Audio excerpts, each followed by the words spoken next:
Now, XL finished last place in the previous split, LEC Winter, with 1 win in 9 games, despite having a team that, like, I thought might even be the best. A lot of people had top 3, top 4.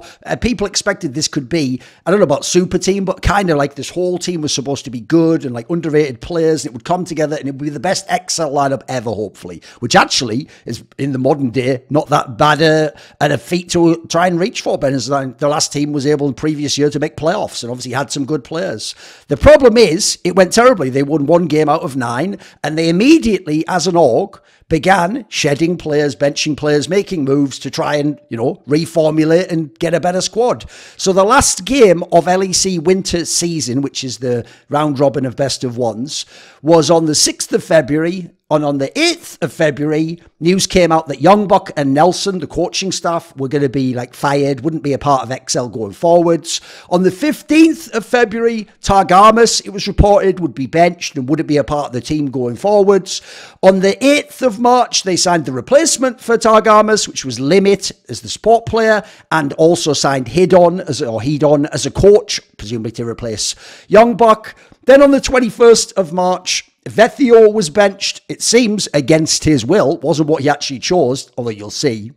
There was some fuckery with how XL reported that. And Abidage, who was already available at the time as a sub, was brought in to replace him and since played in the LEC for XL. And then on the 3rd of April, quite recently, Cersei, the jungler, was benched for the summer split. And then going forwards, we don't yet know who will be joining us. So you'll see there's quite a lot of people here being benched, essentially being told your services are no longer required. And in most cases, as far as I can tell, aside from Vethio, and I don't yet know about Cersei, it's not that you're benched, it's like, you know, but you can return. Apparently that might be the case with Vethio. With the other ones, it's like you're benched, and I've heard the XL org was actively trying to terminate the contracts of these players and employees, and the way that they did it is what this video is about. Because I began to hear from sources within the org, employees and players, about this situation where XL was aggressively, and quite frankly, it appears using intimidation tactics that are not actually lawful under German labour laws, which would apply because the LEC takes place in Germany and that's where these players are applying their trade. They're not taking place in the UK, where XL's from. And basically, this actually made me start digging around, checking everything, corroborating the info. And in doing so, I even found out a story about a past employee from last year who actually had something similar happen to him. But the thing is, he basically sued XL, won against them, because it turned out he'd been unlawfully terminated. And not only had they tried to just terminate his contract, seemingly not even understanding the contract status he had, but they even tried to like aggressively get him kicked out of some accommodation they were paying for. Also, in an unlawful manner, I heard he was way too short notice and he was able to actually win against them. Now, that might have planted the seeds, because I've heard now this whole group of people in this year have a bunch of people where they've tried this tactic, the XL org, and we'll get to who some of the people are in XL soon, and it hasn't worked because these people understand and they've lawyered up. They've maybe learned from that past example or some of the other situations. And unlike a lot of other things I've heard in LEC, people actually are sort of getting the better end of this. And there's a battle going on, but seemingly they're winning against the XL org. So the general approach I would describe as follows. XL just tries to get the maximum for themselves. By the way, seemingly it was described to me with just complete disregard for the law, because they just hope nobody understands what the law is, specifically in Germany. It seems like maybe they didn't even originally. And that as a result, nobody tries to sue them or come back at them with a German lawyer. And they hope people essentially just let them get away with what they're trying to do. And in doing so, to save a lot of money and do things that are unlawful. And quite frankly, the vibe I was given was it did work in the past, or this is what normally would work. It's just in this particular case, it hasn't. And so when it hasn't worked, they've tried intimidation tactics, I'm hearing. There's also this whole thing of like, maybe they don't understand the contract, or there's elements that they're asking for that aren't in the contract, but they're saying you have to do this, otherwise you've voided the contract, or you've activated a termination clause. Quite frankly, it sounds like they, to be kind, don't understand German labour laws. But quite frankly, if you already see what's going on, they've dealt with it enough times, and some of the people involved in this story are German, so I don't know about that one myself. And crucially, it looks like the key is just get your own German lawyer that understands labour laws. And if you do that, seemingly you're banged to the wall, and there's not a lot they can do. And they've tried other tactics, but it doesn't seem like it's working so far. Now, a key detail to make was all of the employees that I heard about that they were treating in this way. actually don't want to do what Excel's doing and try to just like get the max for themselves and fuck the other party, and I'm just going to like use evil tactics and fuck with them and manipulate them and pressure them. No, actually all the parties I've heard of that Excel is dealing with want to get a mutual agreement to terminate the contract. Remember, they're coaches and players. They want to go on and have a further career. They don't just want to sit on the bench for the rest of the year, for the next year and a half, for 20 months, getting a salary and then just like potentially being brought into... That's not happening anyway. So they want to go elsewhere. They want to go to different teams. But in this particular case, they're not just going to let Excel not pay them what they owe them, terminate them without due cause, without a good reason, kick them out of accommodations, etc. And then you just have to hope you find another team or whatever. That's the problem with this situation. So the key thing for me is I've heard this org is trying to play hardball. You have to understand, they are a British organisation. They're not German. And I've heard a whole bunch of the investors aren't from Germany. So maybe there is an education problem with understanding how you deal with these players and what you can do. And quite frankly, this is a key detail. I've heard this org's in trouble and it has pressure on it from investors. And also, we'll get to it later, but there's reasons why they might need to dig themselves out of some sort of financial scenario or crush the margins a bit or claw back money they can, especially in light of the LEC failing. And it looks like it's not going to be able to do things like win LEC, go to MSI, go to Worlds, which would have been the way potentially that it could have all made sense to have had this big roster that they quite aggressively pursued. So one thing to say initially is you can go and look this up yourself. If you look up who essentially oversees the legal stuff within Excel, I can tell you it's someone called Rosenbell Gannon. And I'll read the blurb. It says, Rosenbell Gannon, previously the head of legal for Excel, has been appointed to the role of Director of Operations and Legal Affairs. Gannon is experienced in both legal and esports roles, having worked for British American Tobacco and Fnatic in the past. She will take over operations and support the expansion of Excel in London, Germany, and elsewhere. Now, the reason why this is key is this appears to be someone who they not only have worked in the LEC, or in esports at least, with Fnatic. Remember, Fnatic's had an LEC team for the whole time the league's ever existed.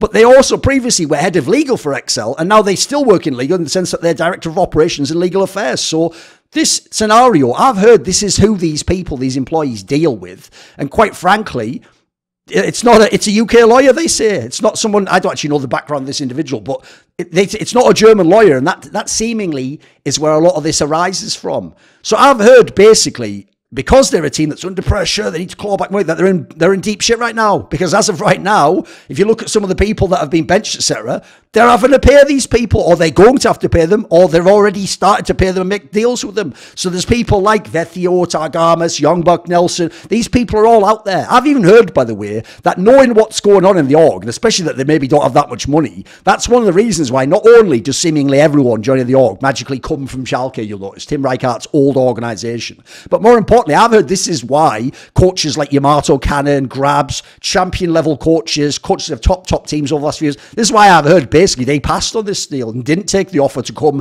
and try and rescue the super team and make it through. Now, the key thing for me is this, though. I tried to shade in there to British org, and, this person, yeah, they might have some experience with esports, but was it in LEC? And, maybe they're a UK lawyer, so maybe they don't know German. But here's the problem with that.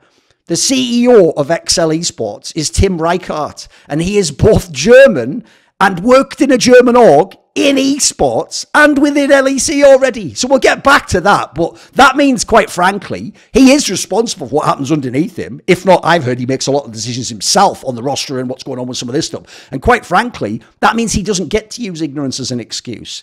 He either could go and find out, and I've heard he was a lawyer, by the way. He either could go and find out the labour laws, or he's intentionally pretending not to know them.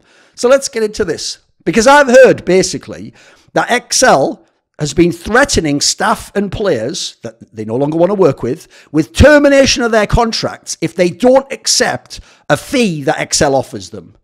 Now, I've heard all of them declined, lawyered up with lawyers who know German labour law, and hence Excel's problems have begun.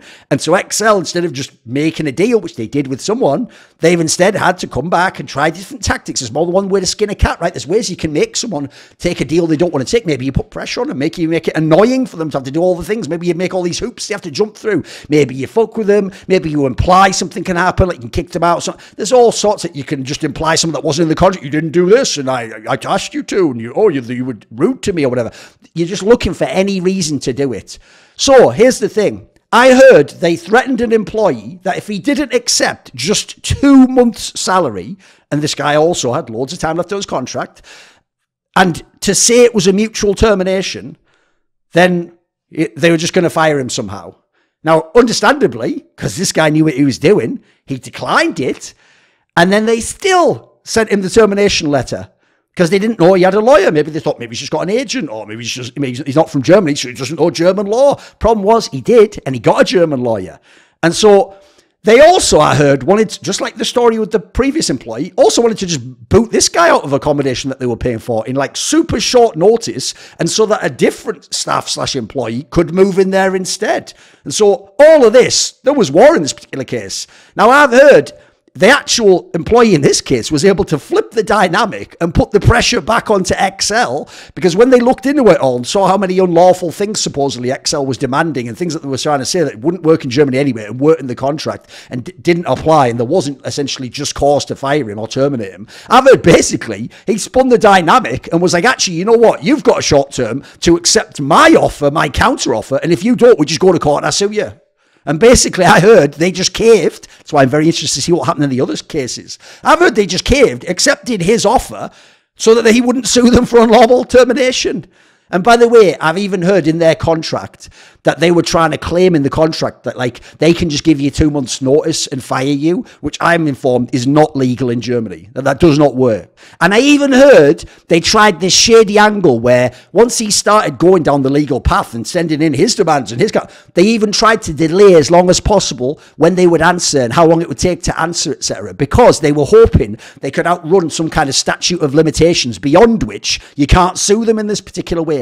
So they were also trying that little game where magically they're just not replying because they're hoping if they get to a certain date, then all of a sudden it wouldn't matter what they say at that point in time. Your statute's up and now you can't do anything against them.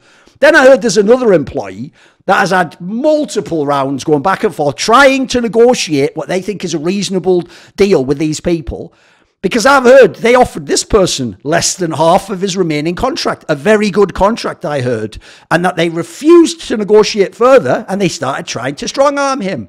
And I heard basically they were trying to intimidate him. This was a common trend among these people I heard about, by giving warnings and then giving you nonsense tasks that aren't even in your contract. So in this particular case, I heard one of the coaches, for example, had to like write reports. And it wasn't that you were just writing reports on games and stuff, but even worse, like then they were like demanding overtime, which again, I've heard is unlawful under German law with the contracts that they have. I've also heard they were trying to like make more hoops to jump through. Like when you've written the report, you don't just send it to us. Like you have to actually come to London to our headquarters and present the report to us. By the way, these aren't reports they're never going to read. They're just doing something to fuck with the person now and set a task they hope they fail or that you don't do. And then when you don't do it, we'll come to this later with a different person. When you don't do it, they'll claim that's the cause. That means they can now fire you and try and intimidate you that way, unless you and your lawyer figure out, well, actually, that doesn't make sense and that's nonsense and I never agreed to do it anyway. So I've heard the whole reason you wanted this person to have to go to London, because then he'd have to be away from his family and that'll start to get annoying. And you know what? You're just trying to grate down at the person and make it so eventually they think, you know what? I'm sick of this. Let's just have it be over. I want to go join a different team. I don't want to keep getting hassled. I don't want to be writing these nonsense reports.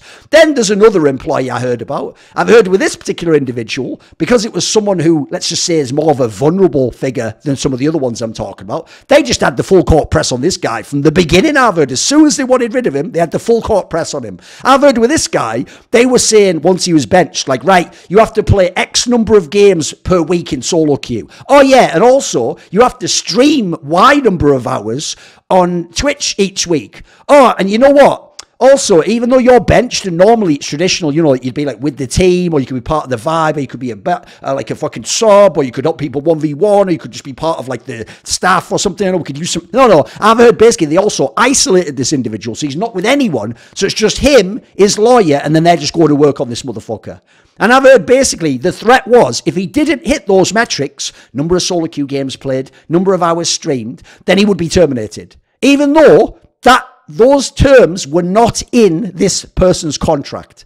I heard that they tried to put something like this in his contract, but it got removed. And as a result, by the way, not only would it not apply, but it's even better. This is how you know there's something suspicious going on. Because I also heard, even when they did try to put it in the contract initially, that the numbers were way lower than they're now demanding at this point in time. And so they've clearly changed the expectations for a specific reason. They reverse engineered what they want to happen or not happen to activate what they think will imply that they can terminate this guy's contract. And I heard basically that when they went to the lawyer, it was just told, they thought, this isn't lawful. We can resist this. We don't have to do it. And so this player hasn't been doing what those requirements are. And so as a result, they send him the warnings and they threaten like, oh, this is good cause to terminate you now, though. We can get rid of you now. And that after those warnings and this back and forth, that they've also, because they claim he hasn't done this, now they've withheld some of his salary from a couple of months because they're claiming that this is like, oh, we're fining you because you didn't do what we asked you to do. Even though, again, remember, all the players that joined this year, Targamas, Cersei, Vethio, they have contracts till the end of 2024, guys. That's a long, long time. And especially if you were a good player and coming from a good team, you're going to be on decent money. No wonder they want to shed all that. No wonder they want to give you some piss out little couple of months or something. Yeah, go on, get away. And then nothing else. And then they're going to terminate you. But you signed a deal to play with them for 2 years. And in this scenario, you're just not that good at the game at the moment. And that's not just cause to fire you in this way and void all the contract. Like, by that logic, guys, think it through. If that made sense that you could just fire an employee like that, then by the same logic, we wouldn't need buyouts. Because if what happens is you join Excel and they're shit, but you're really good, then after a few months, you should be able to say, you know what, actually, after a couple of months, I've decided to leave. I'm just going to go join another team. Oh, I don't worry about the buyout because you can just give me the months that I've had already and forget the rest of the contract. Because that's what Excel's seemingly trying to do on the other side, aren't they? They're not honouring their side of the contract, it appears. And so I also heard, by the way, this makes it even more egregious that they'd fuck with people's money, and especially a player in this case, because I've also heard some of the players took a pay cut so that Excel, against the wishes of some of the players and staff I heard, could sign Vethio to play in their team and be the like key star player, and that the others, Astralis Origin style, took a pay cut to allow this to happen, hoping it would be the super team, even though I've heard a bunch of people in the team did not want this guy to join. So you've already essentially done the org a favour and negotiated yourself down, and then they treat you like this. Now, obviously, you might be wondering, especially if you've ever spent more than a year in League of Legends, where's Riot in all of this? Riot loves to step in and slap everyone in the face with their dick and go, yeah, forget the law, I'm just Riot Games, a god of the virtual universe of League of Legends, which we're not in right now, because you have careers tangentially associated with it, and I own all the IP rights and could literally inhibit you competing with your livelihood in this game. I'm just going to make this, that, and the other rules, and then let's just see what happens. So, Monty, I'm just going to take your team from you, and this person, I'm going to ban you from competitive for a year, and you said some naughty words, you're banned for, fuck it, 3 months now, fuck it, another guy, 6 months now, fuck it, 12 months, fuck it, forever, yeah, forever. Oh, but then you can go back. They love to do all that. So where's Riot here? Where's Riot coming in and helping everything? Right, I've heard, yeah, of course, you could go to Riot, right? You could get them. They could step in. They could just enforce it. They could even just say, like, for culture reasons or for the integrity of the LEC or, you know, as a partner team, you're making the league look bad. No. Because, by the way, the precedent is set. Like, if people don't remember, if you go back to, I think it was in 2020, when Origin, who obviously later became Astralis, but was already owned by the Astralis org, they had a situation where, I know he wasn't initially mentioned, but they just mentioned that like a figure from Origin was going to be fined some amount because they were like late to pay the players. Now that, as I heard, was Casper Vitt, who was like the, I don't know, director of esports or something at Astralis. He's an utter fucking moron, by the way. But I've heard it was him and he didn't do that. So when he didn't pay there, Riot stepped in. Monty had a situation in the past where they claimed he hadn't paid at the time. They actually sent the payment to the wrong team house, but they're not his team house. But okay, they claimed that. So they also were like trying to do things publicly themselves. I've seen, by the way, a document where Riot actually confirms a bunch of scenarios that would mean that XL can't do this. So I'll just tell you what the document said in terms of what Riot agreed to. It said a team member, as in like a player, an employee, cannot terminate their agreement from their side without cause by paying the team owner a buyout fee. That's not something that's just within theirs. You know, you can just come along, where's a buyout fee? It said a team owner cannot release or cut a team member without cause and without paying the team member a buyout fee. I heard that a team member cannot terminate the agreement without cause by just paying a buyout fee. I heard a team owner can trade a team member and assign their agreement to another team, but that a team owner cannot trade the team member without the team member's consent. So here's the thing. Despite all of that, though, I've heard Riot isn't doing anything. And that they're just leaving this up to the legal situation and for the players and the employees to deal with. And that basically the vibe from them is like, sorry, we can't interfere between you and the team. Remember, the team technically is Riot's customer. They're the one that paid the franchise fees to be in the league. We can't interfere between you and the team. Like, it's more of like for the courts to decide and your lawyers. And they're just not doing anything about it because that's how Riot are. They know which way their bread's buttered with. And let's be real. Despite what they might pretend, they're not a player-run focused company. They care more about the team org than they do about the player. And they've shown that repeatedly throughout history. If you just actually have to see what people like Richard or me have had to do to make them vaguely accountable to the players, it's fucking bonkers. Now, why would Excel be so aggressive in this regard? I mean, surely they have so much to lose. Well, I've heard Wouter, the former CEO, I think it's like a Dutch guy, just ran the company into the ground, is what I was told. He was described to me as an imbecile and someone who had no idea about esports. Certainly makes sense if you look at Excel under his tenure. They were an appalling org before Youngbuck joined and started working magic with all the rosters. I've heard he just made bad decision after bad decision in business. And then along came Tim Rijkaard, formerly of Schalke, who had to come in and salvage all this mess and make tough decisions.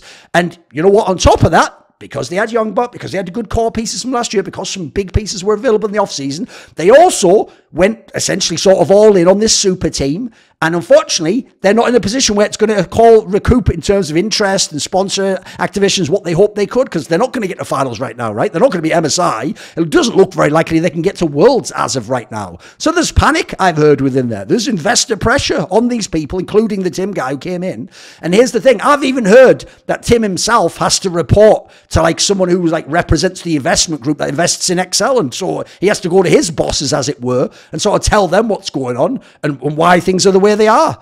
So crucially, you now need to know about Tim Rijkaard. And I saved it until now. He is the CEO of Excel and was previously the COO. Now, the key thing here to know is the family history of the name Rijkaard in esports, because it is essential and fully embedded. They're essentially the first family of European esports, if people don't know. Because Ralf Rijkaard, alias Griff in the game, was a Quake player back in the 90s who founded both SK Gaming, which still runs to this day and is an LEC team, and ESL/Turtle Entertainment, which is what Turtle Entertainment preceded ESL, and they ran CPL Europe, and then eventually it became Electronic Sports League and all the stuff in Germany and EPS and all that, right? He founded essentially one of the most legendary orgs that endures to this day, and in ESL, one of the most legendary tournament organisers, still one of the best to this day, especially in Counter-Strike. Now, the reason why not only have this family always been embedded, but in kind of a little bit of a sus way, is if you ever look into it, I remember there was like a tweet, I believe it was even like a public tweet or public mention in an article somewhere, that Ralf Rijkaard himself in something like 2016, I think, when SK Gaming signed the Brazilian players who'd won the major with Luminosity, and they came over, like around that timing, he basically announced that he'd sold his shares in SK Gaming, from what I remember. Now, the reason why that is wild is that means that the whole time that SK Gaming had been, because if you don't know, he founded SK, but then he quickly went over and just focused on the ESL Turtle side, and then actually, I think it went the other way around. My old boss, the Slash, came, I think, from Turtle originally, maybe worked as like finance or something over there, or lawyer or something. And then he came over to SK and he became the one who ran SK for many years since and still runs it to this day. Now, what I've heard is this. If based on what was said there, that means for all those years, like 16, maybe plus years, that SK was competing in ESL/Turtle tournaments. A guy who was one of the high up people who founded and ran ESL also had shares in one of the best team/orgs competing in his leagues and tournaments. That's insane as a conflict of interest. Can you not see the obvious way that could be abused and why that could never be allowed to exist? And that in true sport, real sports, by the way, that would immediately be a scandal if it came out and action would be taken against you. So already you get the sense of who these people are. They sort of think that esports is their plaything. They own it. They run it. This is their territory. And I'll tell you what, they don't like it when you sort of step into it. Just go ask some of the other companies out there in the world when they've tried to step into ESL's territory, as it were.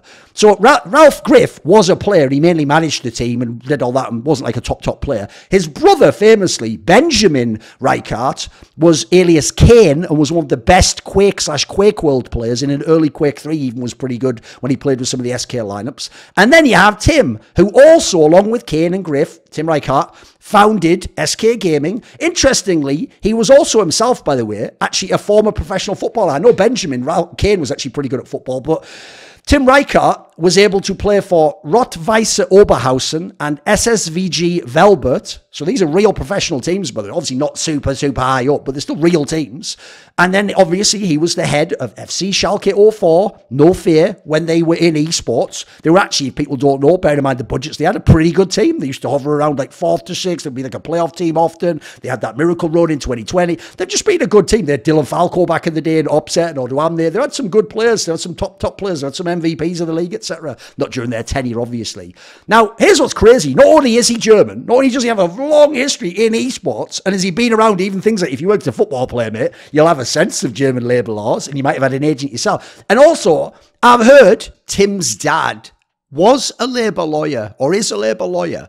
So as a result, based on what I've heard, there's someone who not only he could consult with, but potentially has even sort of given him the frame and how you deal with these people. And by the way, I'm not Richard Lewis. There's a reason I do this as a video and it's not a written article. It's not put as a report. I use the information I can find to corroborate that I know is legit as the facts to inform myself to make this particular video. If his dad turns out not to actually be a labour lawyer and I haven't run that down, it's not the end of the world. It's not really the crux of the article, is it? Like the fact that he's German, he worked in the industry himself, they've got legal representation, they've already had pushback from the... Your point is, if it's indeed correct, certainly a sort of interesting detail though, right? And so I was told, basically, even though he's German, even though he has a background where he has family that could inform about some of these things, I've heard his MO, maybe it's even the family MO, let's say that way, if you think of Game of Thrones and the sort of like taglines and mottos of the families. I've heard basically, you just try and see what you can get away with. And since most people won't figure it out and won't fight it, you can essentially get away with anything, right? Because if nobody ever sues you or tests the contract or figures out what the law is, then you can just do whatever you want because there's no limiting factor, right? You can sort of play fast and loose if you want and just hope you get away with it. And even if you don't, you can make an agreement, you can pay someone off, you can settle. Hopefully you just never have to go all the way to court and get wrecked, right? Which apparently did happen once. Now, the interesting thing I heard from some of the sources, they were actually shocked that this was happening within LEC, though, because of the riot factor, not only because of riot's precedent of stepping in and sometimes being like a bull in a china shop, quite frankly, but also they told me because of the global contract database where you know when people's contracts end and you can just see it there and anyone could go right now and look up when does Vethio's contract end, because you can go and do that. They actually told me they thought that meant that like LEC contracts should be considered untouchable, like nobody would be fucking with them or trying things, but that's where you don't understand these orgs. You don't understand when these orgs are in trouble and when they need to get money back or when they think they can pressure you to not have to pay you money, they're going to take chances. By the way, I've heard Tim Reichert's just the one behind most of the stuff at Excel at this point in time. All I'll say is this, just look at some of the Schalke hires that have been made. Odoam is in the team, used to be the top laner of Schalke. Limit's in the team, used to be the support of Schalke. Abidagi is in the team, used to be the mid laner of Schalke. Like, by the way, this even makes me wonder, is this just an Excel thing where it just happens to be someone who's willing to do some shady things potentially and then an org that needs you to do it because they've got money problems or they've got investor pressure? Or what's some of this shit going on in Schalke? Because Schalke always seemed like an amazingly well-run team. Like, somehow the budget just always seemed to stretch further than it should. And they had all these players come in and out, and a lot of them would go out and just very quickly leave the roster, and then suddenly a player would come in and he'd be, I wonder about that. Maybe that's something for another video to look into sometime. Also, I'll just say this. This is one reason already I'm very suspicious about how Tim Reichert has dealt with employees under his tenure. Is let's look at when it was announced that Vethio wouldn't be playing in the team anymore and how it was announced. So here's the key thing, okay? We'll start at the top. So he quote retweets the Excel announcement and he goes, for clarification, Vincent didn't ask for a break and wouldn't have let the team down. And you think, what? First of all, why are you clarifying that? Wasn't just in the official report. Also, why is the Excel account not just replying that? Look, by the way, he didn't actually ask for a break and he wouldn't let, why are you saying it in some weird, like, let me just clarify what in theory our PR team reviewed and I reviewed and gave my approval and we put out there, but that's actually not accurate, so let me clarify. Why would you be doing any of that, Tim? What's going on, homie? So what we'll do is we'll read the Excel announcement, then we'll look what Vethio said in between, and now you'll know why old Timmy Reichert comes out with this line of bullshit, right? So the Excel team account posts, we wanted to share with you an update on the recent health concerns of Vethio, one of our valued team members. We understand that this has been a challenging time for him, and we want to express our empathy and support for him during this difficult period. As a team, we recognise that we need to make some adjustments to ensure we are at our best for the upcoming important weekend. Therefore, we have decided that Abidagi will be stepping in as the mid laner. We have full confidence in Abidagi. Anyway, you get the point. You go to the bottom. Thank you for your understanding and support. Oh no, look at that. It isn't just Excel, guys. It's signed by him. He made this statement on the Excel account, but then made this other clarification, sort of implying he wasn't totally truthful or omitted some details on his personal account with barely any followers in comparison. Because it says at the bottom, Tim Rijkaard, CEO. So let's go see what Vethior said that could have prompted Tim Rijkaard to change his position.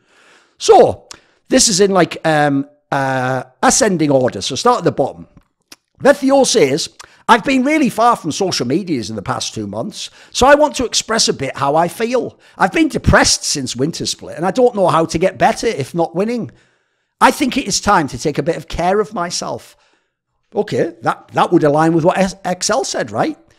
Excel, if you didn't get it, we're trying to imply like, there's health concerns from Vethior. Think of the Danny thing recently, just before this. It's almost like you're playing into that, like, oh, maybe he has to step down, so we're letting him step down, and Abadaga's coming in because we really still value Vethior. No, because Vethior then himself clarifies and says, but I will have to say that I would have enjoyed to finish the split at least, and it is not my decision to not play. My health is good, so don't worry. Wait a minute. They said it was his health. It was concerns about his health that made them bench him. My health is good, so don't worry. I still hope the best for this team this week to the team. Now, true, the first tweet does sort of imply, if he's depressed, that he has mental health issues. But then he goes on himself to state that his health is good. And so, quite frankly, now when you go back to Tim's, clarification, he didn't ask for a break. Why was that not in any way just explicitly said within the post here? Why was it not just like, you know, we've actually decided ourselves that Abadaga needs to replace Vethior. We think Vethior's under too much strain. Instead, you made that first paragraph sound like he might have asked for it, or it's maybe what he wanted, or you were maybe even supporting and accommodating him.